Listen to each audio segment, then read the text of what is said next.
Elder, this example you're making is like we can't put it back home, right? Have you ever seen a glass being made back together? Prince, have you ever seen a glass being made back together? Well, I haven't. But I get the point that Elder made. And so the last illustration may be extreme in our understanding of how the Exactly. but I feel like the scars that are left after a broken heart can be likened to a glass situation where if you're able to take all the pieces back, you need get a complete glass. Because there'll be some tiny fragment that may fall somewhere that you just not find. And so after the broken heart experience, you can mend your heart, but if it's working at 100%, would you have that 100% back after mending? Because there'll be some residual hits towards a particular person, particular group of people, and all that. And so, yes, you can argue that you can never fully mend a broken heart.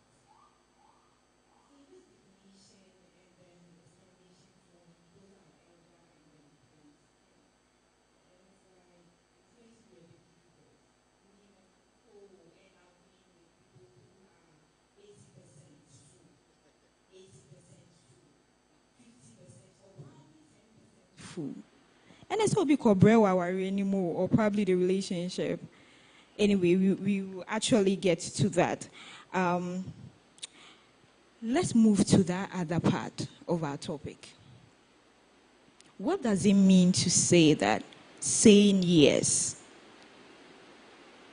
Saying yes is not the only option. It gives you a clear idea that there are other alternatives. The subject we are discussing, like you said, cannot be put in a case tone. And so there should be an alternative to mend. Okay, the initial attitude is to say, I do. Yes. I'm in sync with you. I think we can go this path. But if it doesn't go that way, what's the option available? That's the understanding I get. That's the understanding you get. Jennifer, how did you understand that line? I think we are conditioned to always accept things. Society, I'm speaking from the perspective of a woman here. I was about asking if actually we are conditioned that way. It's more or less like programmed. Programmed, conditioned that way as women to be... Okay, she's speaking from the women's perspective. I can only speak from a woman's perspective because I haven't been a man before. Even if I decide to do what is happening around the world, I'm still... We all agree. So I can only speak from that. But I think we are conditioned to say yes. Even when you look on social media and you see someone being proposed to, everybody wants to say yes, say yes. Nobody is asking if the person being proposed to even wants that to be happening, whether publicly or privately. It's always say yes. So I think that one of the ways to undo it is to let people know that there are options.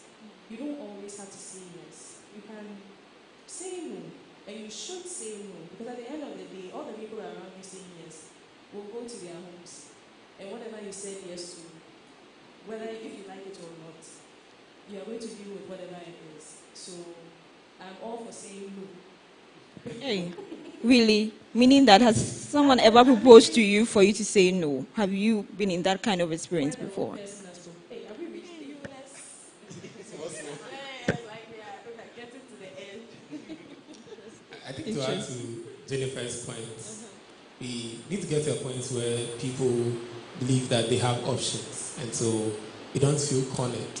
And so the fact that you dated someone for 5 years, for 10 years, doesn't necessarily mean when the person pops the question, you have to say yes. And I think that's the point Jennifer is making. If there's something that you've noticed in the last day of the 10th year, for which reason you feel it will not be helpful to take that step with the person, you'd have to evaluate your options, give yourself time to weigh and see whether this is something I can live with even as I venture into the commitment called marriage. And so I feel like we need to be able to evaluate our options, pray, be prayerful about it, give ourselves time, and never be pressured or cornered to say yes when we really want to say no.